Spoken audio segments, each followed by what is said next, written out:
Alright guys, nandito naman tayo kila Joel dahil i-prepare ikasa yung battery na gagamitin namin sa next super long ride.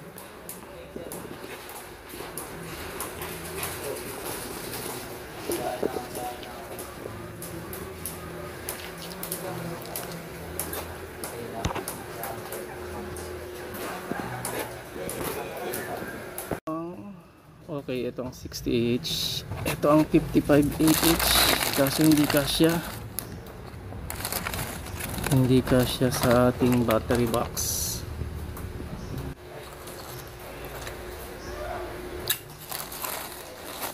Mas mahaba to kaysa doon sa unang 55AH na naka stainless box. Merienda muna guys, merienda.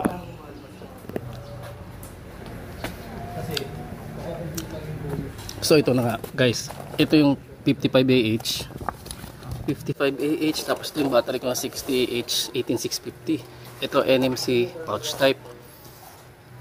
Gagawan pa namin ng Y type connector to para sa aming parallel pala, ipaparallel.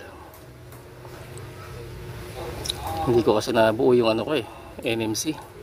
Hindi lumakas yung ulan, umaambon na muna kanina. Ligawan natin ng paraan mamaya. Sige, tayo mo na lang ako, nood lang kami. Tayo na lang. Wala nang problema. Pero i-chat ko rin pala sila sila Mark. Hindi nagsabi sa akin na pupunta pala ngayon. Tinatanong ko kanina Pupunta daw siya.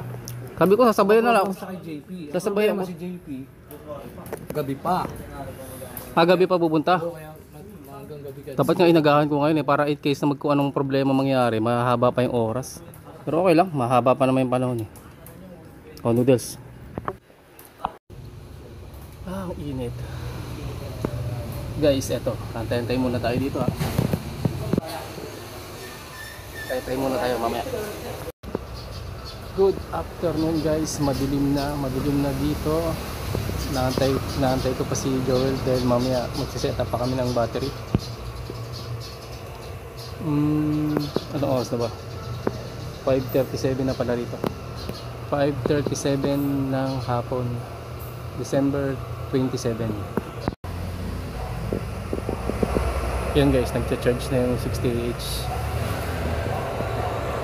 Sinarge ko muna.